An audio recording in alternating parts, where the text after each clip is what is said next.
제가 2주 동안 주일 예배를 맡아서 함께 말씀을 나누게 되었습니다. 유스 아이들과 함께 예배를 드릴 때 아이들에게 매주 똑같은 질문을 합니다. 같은 질문을 매주 하고 있어요. 이제 질문이 좀 바뀌어서요. 이렇게 물어봅니다. 예수님은 너에게 누구시니? 네. 예수님은 성도님에게 누구신가요?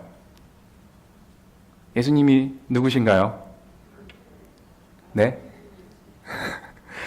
누가 우리에게 물어본다면 어떻게 대답하시겠습니까? 예수님이 누구야? 물어보신다면. 그리고 또 하나 물어봅니다. 그러면은 예수님하고 만나서 예수님하고 교제해 본 적이 있어? 예수님하고 어떤 만남을 갖고 있어? 그 얘기를 나한테 해줄 수 있겠니? 이렇게 물어봅니다. 그럼 아이들이 뭐라고 할까요? 아이들이 뭐라고 할까요? 네, 아직 없어요. 이렇게 얘기합니다. 우리 아이들을 위해서 기도해 주시기 바랍니다. 아이들이 인격적으로 예수님을 만나고 예수님과 함께 교제함을 다른 사람에게 얘기할 수 있는 그런 아이들이 될 수 있도록, 그런 믿음을 가질 수 있도록 우리 기도해 주시기 바랍니다. 또 질문 하나 하겠습니다. 그럼 정말로 이제 성도님들에게 물어보는 겁니다. 예수님께서 나를 위해서 무엇을 해주셨습니까? 예수님은 나를 위해서 무엇을 해주셨나요? 네. 예. 네. 하신 일이 많으십니다. 그 중에서 오늘 저는 자리 바꿔주셨다는 것을 얘기하고 싶습니다. 어떻게 자리를 바꿔주셨나요? 예수님은 나를 하늘의 영광스러운 자리에 앉혀주시기 위해서 나의 비참한 자리에 대신 앉아주셨습니다. 예수님께서 나와 자리 바꿔주심을 통해서 나는 이제 하나님과 기쁨의 교제를 누리는 그 자리에 앉게 된 것입니다. 누가 우리에게 예수님이 널 위해서 무엇을 해주셨니? 이렇게 물어봤을 때 날 위해 이 자리를 바꿔주셨다. 이렇게 얘기하면서 소개해 주시는 우리 성도님들 되셨으면 좋겠습니다. 오늘 우리가 함께 읽은 이 본문 마가복음 1장 40절부터 45절에 한 사람이 나옵니다. 마가복음 1장 40절에 한 나병 환자가 예수께 와서 꿇어 엎드려 간구하며 이르되 원하시면 저를 깨끗하게 하실 수 있나이다. 이렇게 얘기합니다. 이 사람은 우리가 생각하는 것보다 더 많은 어려움을 가진 사람입니다. 이 사람은 나병이라는 병을 앓고 있었던 사람입니다. 한센병이라고도 이렇게 알려지고 예전에는 문둥병이라고 우리가 이렇게 기억하고 있는데요. 이 나병이라는 병은 이 나병균이 몸에 침투해서 잠복하고 있다가 그 잠복기가 지나면서 그 통증을 느끼는 감각을 잃어버리게 합니다. 그래서 이 신체의 그 말단부터 썩어져 문드러져 가는 그러한 병입니다. 그래서 감각을 느끼지 못하기 때문에 신체의 그 말단 부위가 이렇게 썩어져서 떨어져 나가도 그것을 느끼지 못하는 거죠. 손가락이 잘리고 코가 떨어지고 이렇게 잘려 나가도 그렇게 느끼지 못하는 그런 병입니다. 그래서 외형적으로 굉장히 흉측한, 그래서 사람들에게 놀림을 받고 사람들에게 욕을 먹는, 사회와 격리돼서 그렇게 나병 환자끼리 모여서 살게 되는 그러한 병입니다. 현재는 이 나병이 이제 치료될 수 있는 그 약들이 개발돼서 치료가 가능한 병이지만 과거에는 이 병은 치료할 수 없는 병으로 이렇게 여겨졌었죠. 굉장히 두려운 병이었습니다. 사람들은 신의 저주를 받아서 이 병이 걸렸다고 그렇게 생각했습니다. 성경에서 나병으로 번역된 이 헬라어 단어 레프로스, 이 레프로스는 이 성경이 기록될 당시에는 오늘날처럼 그 의학 기술이 많이 발전되지 않았기 때문에 그 병명들을 이렇게 상세하게 구분하지는 못했습니다. 그래서 이 나병이라고 번역된 이 레프로스라는 이 단어는 전염성이 있어서 몸에 퍼지는 그 피부병, 피부병부터 정말로 우리가 나병이라고 알고 있는 그 나병까지 그 넓은 범위를 이렇게 포괄하는 그러한 단어였습니다. 구약 레위기 13장, 14장에 이 나병에 관한 규례들이 자세히 나오는데요. 구약 레위기 13장, 14장에 보면은 그 나병에 대해서 설명하는데 우리가 지금 알고 있는 제가 좀 전에 설명했던 그 나병과는 조금 다른 모습들을 보여줍니다. 여기서 중요한 점은 이 나병 환자가 우리가 알고 있는 그 나병에 걸렸든 아니면 심각한 피부병에 걸렸든 그거보다는 이 성경이 오늘 이 사람이 나병으로 판정된 자라고 이야기하고 있는 것입니다. 이 사람은 당시에 나병으로 판정받은 사람이었습니다. 이것이 왜 중요하냐면요. 당시에 나병으로 판정되게 되면, 나병 걸린 자가 되게 되면 그 사람은 더 이상 인간적인 삶을 살 수 없게 되었기 때문입니다. 가족으로부터 격리가 되고, 사회로부터 격리가 되고, 또 예배 공동체로부터 격리가 되고, 마을에서 떨어져 나와서 마을 밖에서 나병 걸린 사람들끼리 이렇게 모여서 살게 되는 것이죠. 이 나병이 낫기 전까지는 다시 돌아갈 수가 없습니다. 당시에 이 나병 환자들을 그 죽은 사람 대하듯이 대했습니다. 그들은 살아 있었지만 죽은 사람처럼 대우를 받았습니다. 모든 것으로부터 단절되고 모든 것으로부터 끊긴 삶을 살고 있었죠. 정말로 모든 것으로부터 끊겨서 단절된 상태로 죽음을 맞이해야 될 수도 있었을 것입니다. 그러기에 이 나병 환자가 가진 문제는 우리가 성경으로 읽은 것보다 더 심각하게 굉장히 비참한 상태였을 것입니다. 그런데 성도 여러분, 이 나병만큼이나 우리를 비참하게 만드는 것이 있습니다. 그것이 무엇일까요? 바로 우리 안에 있는 죄입니다. 우리는 예수 그리스도를 믿어서 구원받은 사람들이지만 여전히 죄와 싸워가며 살아가고 있습니다. 우리는 그리스도인으로서 죄와 민감해야 되고, 죄에 대해서 민감해져야 되고, 내 삶 가운데 죄가 거하지 않도록 늘 우리를 정결하게 해야 될 것입니다. 이 나병과 죄는 그 비슷한 점들이 있습니다. 초기에는 잘 구분할 수 없다는 것입니다. 나병의 초기 증상은 일반 피부병과 비슷해 보입니다. 그래서 제사장이 그것을 유심히 관찰하고 또 시간을 두고 관찰합니다. 이것이 정말 나병인가 아닌가. 죄는 어떤가요? 그 죄는 처음에 우리가 그것이 진짜 죄인지 아닌지 잘 구분할 수 없습니다. 내가 죄를 짓고 있으면서도, 내가 나병에 걸려 있으면서도 나병인지 모르듯이 내가 죄를 짓고 있으면서도 그것이 죄인지 모르게 천천히 우리 삶에 다가옵니다. 두 번째로는 전염성이 있다는 것입니다. 나병은 나 혼자만 앓고 끝나는 병이 아니었습니다. 이 나병균이 주변으로 퍼져서 옆에 있는 사람들을 감염시킵니다. 그래서 이 나병이 퍼져나가는 것을 막기 위해서 규례를 만들고 그 사람들을 진영 밖으로, 마을 밖으로 격리시켜서 생활하게 했던 것이죠. 죄는 어떤가요? 죄 역시 가만히 있지 않습니다. 전염성이 있습니다. 내가 죄를 지으면 누군가를 끌어들입니다. 혼자 하지 않습니다. 같이 하면 더 좋기 때문에 죄는 퍼져나가는 습성이 있습니다. 세 번째는 감각이 사라진다는 것입니다. 아까 말씀드린 것처럼 나병은 그 통증을 느끼는 감각이 사라져서 몸에 그 말단부터 그 썩어져 문드러져 나가는, 그래서 신체를 잃어버리게 되는 그런 병입니다. 살이 떨어져 나가도 느끼질 못합니다. 아픔을 느끼지 못하기 때문에 느끼지 못하는 것이죠. 몸이 점점 흉측하게 변해갑니다. 죄는 어떤가요? 죄 역시 우리의 영적인 감각을 마비시켜 버립니다. 죄는 하나님의 은혜로부터 우리를 반응하지 못하도록 막습니다. 하나님의 은혜를 느끼지 못하는 우리의 영혼은 죄의 노예가 되어서 점점 흉측하게 변해 가는 것이죠. 네 번째로 단절된 삶을 살게 됩니다. 나병으로 판정돼 가는 사람은 더 이상 인간적인 삶을 살아갈 수 없습니다. 공동체로부터 단절돼서 살아가게 됩니다. 살아있지만 죽은 자처럼 살아가는 것이죠. 죄는 어떤가요? 죄는 우리를 하나님으로부터 멀어지게 합니다.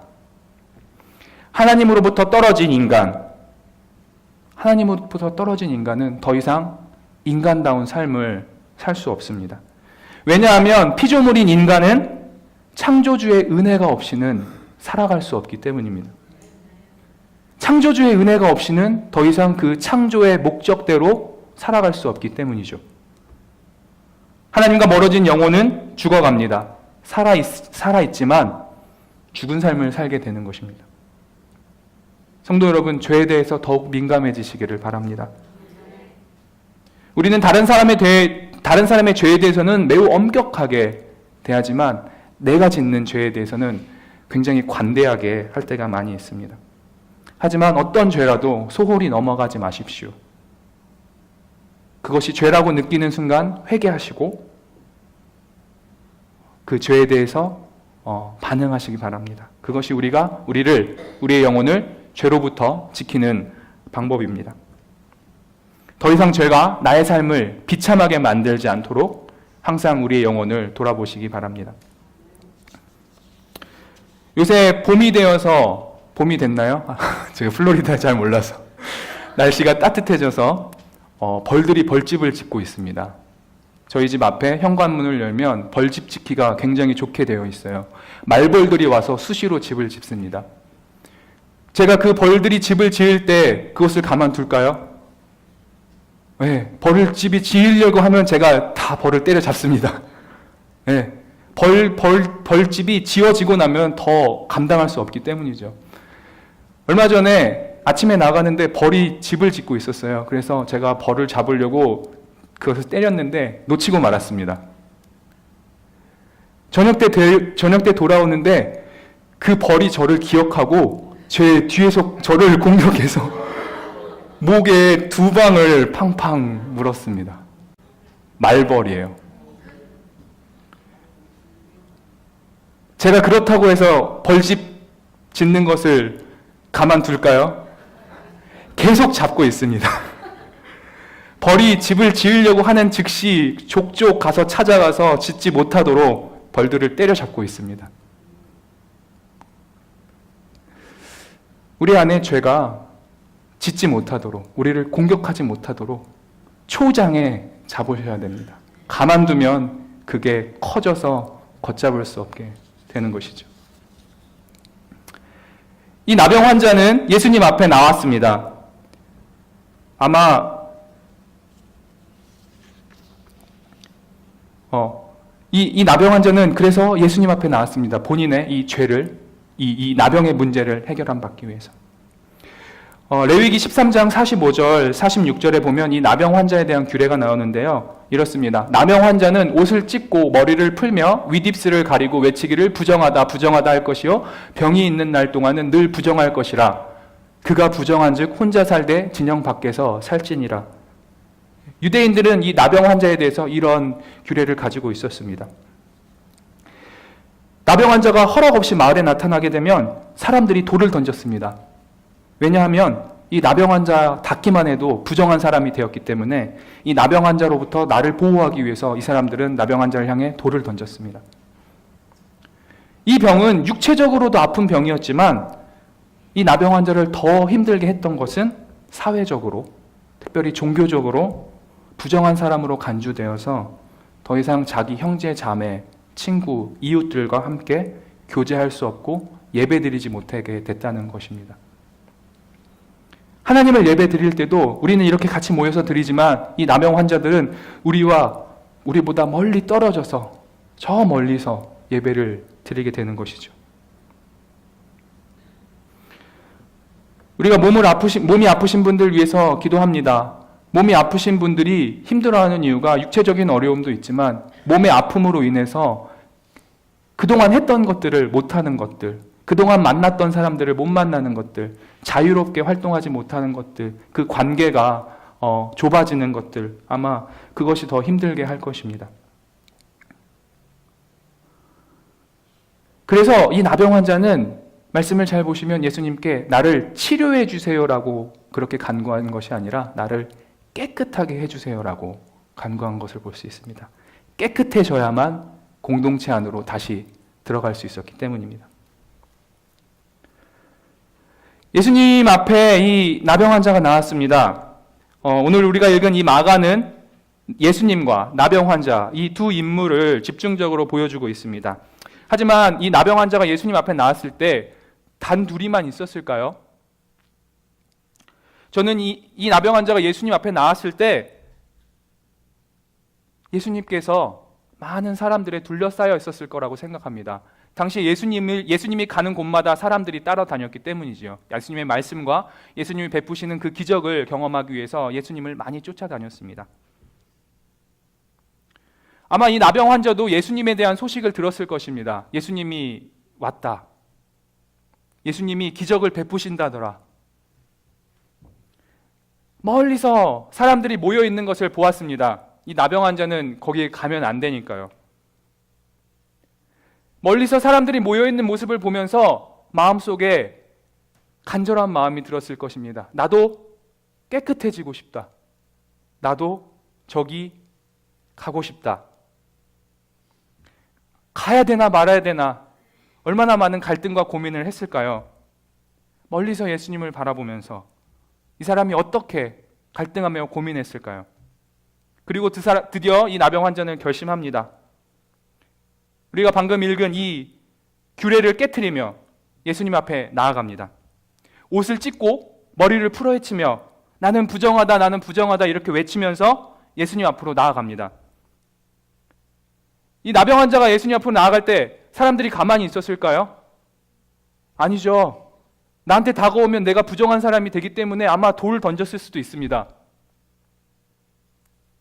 하지만 그 순간 이 사람은 내가 돌 맞아 죽는 것보다 예수님에게 간구해서 깨끗함 받는 것이 더 컸기 때문에 죽을 각오를 무릅쓰고 예수님께 나아갔을 것입니다. 나병으로부터 인해서 무너진 나의 인생을 회복하기를 원했을 것입니다.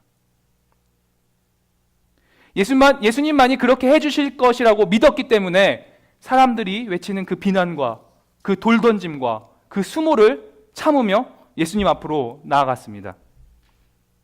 예수님 앞에까지 나왔습니다. 이 사람의 상태가 어땠을까요? 아마 엉망진창이었을 것입니다. 옷은 찢어져 있고 머리는 풀어헤쳐져 있고 돌에 맞아서 몸에서 피가 나고 피투성이가 되고 이 사람의 모습이 어땠을까요? 아마 이 사람이 예수님 앞에 나온 그것만으로도 기적이었을 것입니다.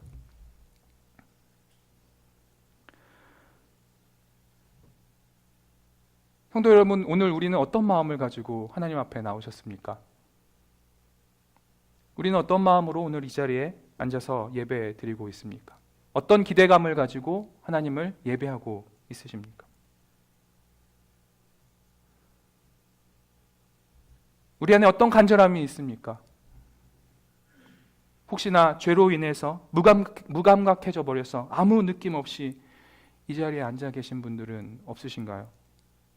하나님의 은혜를 경험해야 됨에도 불구하고 내 안에 죄로 인해서 생겨난 영적인 그 무감각함 때문에 하나님의 은혜를 전혀 느끼지 못하는 그런 분이 이 자리에 앉아 계시지는 않으신가요? 아니면 내 삶이 너무 비참해서 내 상태가 너무 엉망진창이어서 예수님이 날 받아주지 않을 거야 라고 생각하시면서 그냥 멀리서 바라보고 계시지는 않으신가요? 그렇다면 오늘 이 시간에 결단하시기를 도전합니다. 비참함과 비난을 무릅쓰고라도 예수님 앞으로 나아오십시오. 이 나병 환자처럼 결단하고 예수님 앞으로 나아가십시오.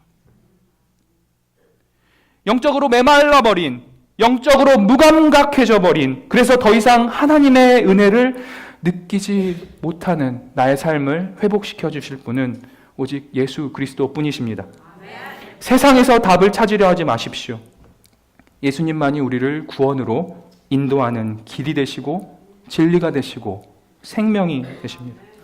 예수님만이 나의 무너지고 상한 마음을 고치시고 만지시는 분이십니다. 그분이 나를 회복시켜 주실 것입니다. 드디어 예수님을 만난 이 나병 환자는 꿇어 엎드려 예수님 원하시면 저를 깨끗하게 하실 수 있습니다라고 간구합니다. 우리는 이 나병 환자의 이 간구에 집중할 필요가 있습니다. 당시 사람들은 이 나병이 고치는 것이 죽은 사람이 살아나는 것 같이 어려운 것이라고 생각했습니다. 나병을 고치는 것은 오직 하나님만이 하실 수 있는 일이라고 생각했습니다. 하지만 이 나병 환자는 예수님의 능력을 의심하지 않았습니다. 그래서 예수님 저를 고칠 수 있나요? 없나요? 이렇게 물어본 것이 아니라 예수님이 원하시면 내가 깨끗하게 될 수 있습니다. 라고 그렇게 간구했던 것이죠. 이 나병 환자가 고민했던 것은 예수님이 나를 고쳐줄 마음이 있는가 없는가였습니다. 그분이 나를 고칠 수 있는가 없는가가 아니라요. 이제 이 나병 환자에 대한 예수님의 반응을 보도록 하겠습니다. 41절에 예수님께서 불쌍히 여기며 손을 대시며 그에게 이르시되 내가 원하노니 깨끗함을 받으라 하시니라. 우리말 성경에 불쌍히로 번역된 헬라어 단어 스프랑크니조마이는 마음 깊은 곳으로부터 나오는 그 연민과 사랑의 마음을 말합니다. 나병 환자가 예수님 앞에 꿇어 엎드려 간구했을 때 예수님은 이 사람이 그동안 느꼈던 고통과 어려움과 아픔 느껴주셨습니다. 예수님 마음 깊은 곳부터 이 사람을 향한 자비와 긍휼, 사랑의 마음을 보여주셨습니다. 나병 환자를 불쌍히 여기신 이 예수님의 다음 행동에 우리는 주목해야 합니다. 예수님께서 이 사람이 깨끗해지기 전에 먼저 손을 내미십니다. 손을 내밀어 그 사람 몸에 대셨습니다. 예수님께서 이 나병 환자의 몸을 만져주신 것입니다. 아까 나병에 대해서 우리가 살펴보았듯이 당시인은 이 나병 환자 몸에 닿는 것만으로도 부정하다고 여겼기 때문에 근처에도 오지 못하게 했습니다. 근처에 오게 되면 돌을 던지면서 떠나가라고 했습니다. 그런데 예수님께서 보란듯이 그 사람 몸에 손을 대신 것이죠. 예수님의 이 만져주심은 아마 이 나병 환자가 나병으로 판정받은 후에 처음 접한 사람의 손길일 것입니다. 아무도 만져주지 않는 나에게 그분이 만져주셨어요. 아무도 만져주지 않고 내가 나타나면 돌을 던지는데 예수님이 나를 만져주셨어요. 예수님의 손이 닿았을 때 이 사람의 그 감격이 어땠을까요? 아무도 나를 만져주지 않는다. 내가 나타나면 돌을 던지는데 나에게 손을 대면서 사랑을 표현해 주시는, 만지시기만 한 것이 아니라 만지시면서 내가 원한다. 내가 원한다. 깨끗함을 받으라. 이렇게 말씀하셨습니다. 그러자 그 순간 나병이 즉시 사라지고 깨끗해졌다고 42절에 기록하고 있습니다. 오늘 이 예배를 통하여 하나님 앞으로 간절히 나아가시는 우리 성도님들 되셨으면 좋겠습니다. 하나님 앞에 간절히 나아갈 때 그 하나님의 그 사랑스러운 손길이 우리 성도님 영혼을 만지는 그런 시간이었으면 좋겠습니다. 저는 이 장면을 묵상하면서 마음 깊숙이 일어나는 그 감격을 참을 수 없었습니다. 아무도 만져주지 않는 그 사람을 향하여서 손을 대시면서 내가 원한다.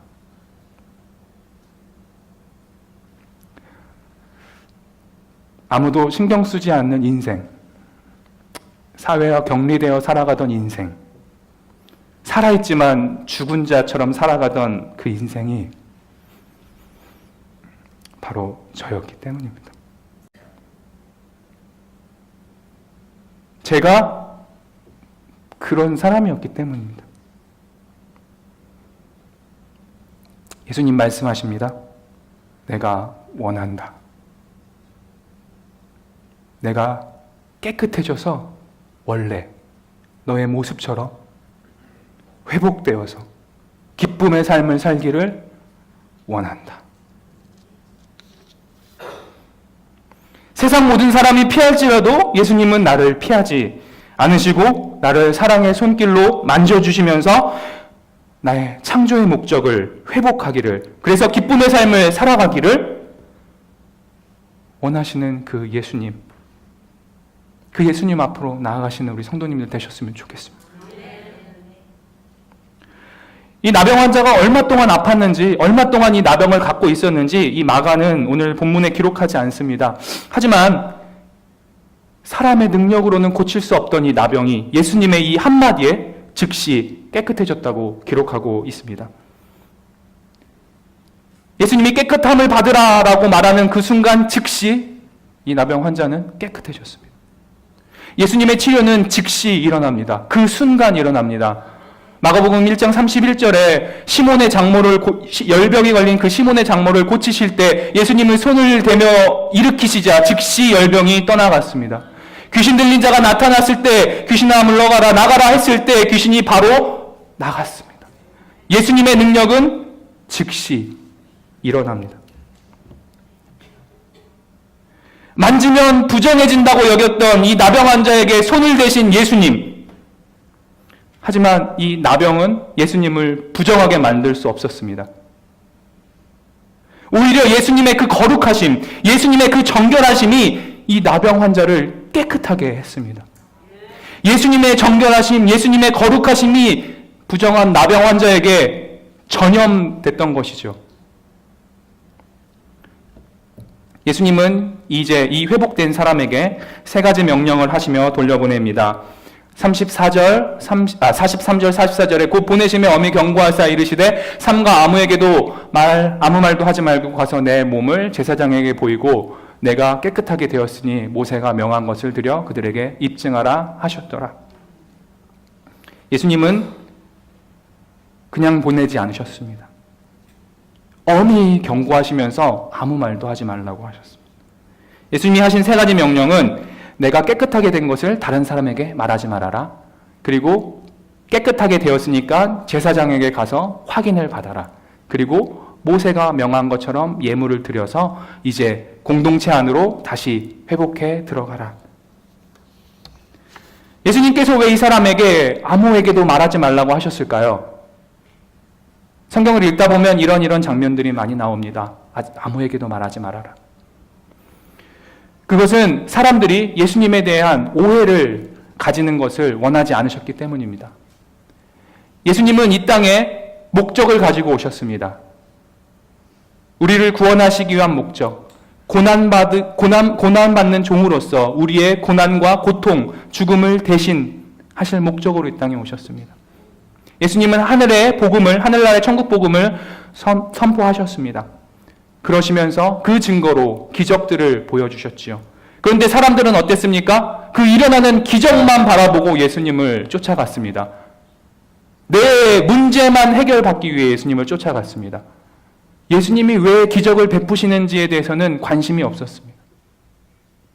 그러기에 예수님은 그들이 오해할까봐, 잘못된 생각을 할까봐 말하지 말라고 하셨던 것입니다. 예수님이 베푸신 이 기적을 통해서 정말 이제 하나님의 나라가 왔구나 깨닫기를 원하셨지만 사람들은 그렇게 반응하지 않았습니다. 그리고 예수님은 제사장에게 가서 보이라고 명령합니다. 제사장은 나병이 나았는지 안 나았는지를 판단해 줄 수 있는 사람이었기 때문이죠. 나병으로부터 나았다는 판정을 받아도 이 사람이 공동체 안으로 들어오기까지는 다른 또 일련의 규칙들이 있었습니다. 나병으로부터 깨끗함을 받았다고 여겨면은 7일 동안 이제 거하게 됩니다. 그리고 8일째 되는 날 온몸을 씻고 몸에 털을 밀고 그 다음에 제사를 드리고 그제서야 공동체 안으로 들어오게 되는 것이죠. 예수님께서 이 사람에게 이러한 율법의 절차를 지키도록 한 것은 무엇입니까? 그것은 바로 예수님께서 율법을 완성하시기 위해서 오셨다는 것을 보여주기 위함이죠. 더불어 이 마가는 너희가 따른 이 종교 지도자들 제사장은 나병이 나았는지 안 나았는지만 판단해 줄 수 있는 사람이지만 예수님은 나병을 낫게 해주시는 분이다 라는 것을 우리에게 강조해 주기 위함입니다. 예수님의 이런 명령에도 불구하고 이 사람이 어떻게 했나요? 1장 45절입니다. 그러나 이 사람이 나가서 이 일을 많이 전파하며 널리 퍼지게 하니 그러므로 예수님께서 다시는 드러나게 동네에 들어가지 못하시고 오직 바깥 한적한 곳에 계셨으나 사방에서 사람들이 그에게로 나오더라. 이 사람은 예수님 말씀 명령에 순종하지 않았습니다. 오히려 마가는 그가 이 일을 많이 전파하였다고 기록하고 있습니다. 첫 번째 명령을 지키지 않았는데 제사장에게 보이고 모세가 명한 예물을 드리라는 이 명령 또한 지켰을까요? 저는 쉽지 않았을 거라고 생각합니다. 우리가 주목할 것은 이 사람의 불순종의 결과로 예수님의 사역이 막혔다는 것입니다. 예수님이 더 이상 마을에 들어가 천국 복음을 전하는 그 사역을 하실 수 없게 되었습니다. 그래서 한적한 곳, 사람들이 없는 드문 곳, 그곳으로 나와 계실 수밖에 없었던 것이죠. 그럼에도 불구하고 사람들은 예수님이 어디 계셨는지 어떻게 알고 찾아옵니다. 왜요? 내 문제를, 내 병을 고치기 위해서. 누가복음 5장 15절 16절에 이렇게 기록합니다. 예수의 소문이 더욱 퍼짐에 수많은 무리가 말씀도 듣고 자기 병도 고침을 받고자 하여 모여오되. 자기 병도 고침을 받고자 모여오되. 이들은 여전히 예수님을 오해하며 예수님 앞에 나아갑니다. 우리는 어떤가요? 우리는 구원의 본질, 복음의 본질을 깨달으며 예수님을 따라가고 있습니까? 아니면 내 개인의 필요를 채우기 위해 예수님을 따르고 있습니까? 오늘 이 말씀을 통해서 마가는 나병을 고치신 이 예수님, 이 이야기를 통해서 다시 한번 예수님이 누구신가를 우리에게 알려줍니다. 그분은 하나님의 아들, 온 인류에게 구원을 베풀어 주실 메시아. 그러니 어서 예수님이 선포한 이 천국 복음을 믿어라. 믿고 회개하라. 더욱더 놀라운 이야기는 예수님께서 나를 위해 비참한 자리로 가시겠다는 것입니다. 이 이야기를 다시 한번 보시면요. 초반에 예수님은 사람들과 마을에 계십니다. 나병 환자는 마을에서 떨어져서 밖에 있지요. 하지만 이 얘기가 마무리됐을 때 나병 환자와 예수님의 위치가 바뀌었습니다. 나병 환자는 마을로 들어와 다시 관계하며 살아가고 있지만 예수님의 모습은 어떻습니까?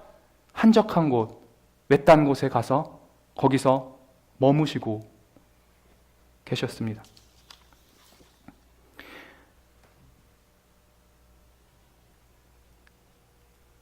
자리가 바뀐 것이죠. 예수님의 이야기는 진행되면 진행될수록 예수님이 점점 더 밖으로 밀려나십니다.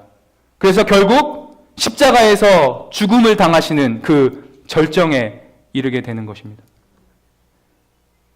비록 내가 죄로 인해서 비참한 삶을 살아가고 있지라도 예수님께 나아갈 때 예수님이 나와 자리를 바꿔주십니다. 왜냐하면 내가 회복되기 원하기 때문이죠. 죄를 미워하는 마음으로, 이 죄를 해결하는 마음으로 간절히 예수님 앞에 나아가십시오. 예수님께서 그분의 영광스러운 자리를 우리에게 주실 겁니다.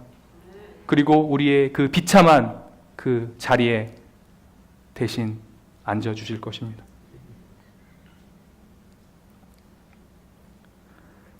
아무리 악할지라도 그 예수님의 절대적인 그 거룩함을 이길 수 없다는 것을 기억하십시오. 그분의 거룩이 우리의 삶을 정결하게 해주실 것입니다. 다시 한번 질문하겠습니다. 그래서 성도 여러분, 예수님께서 우리를 위해서 무엇을 해주셨나요? 자리 바꾸셨어요. 네.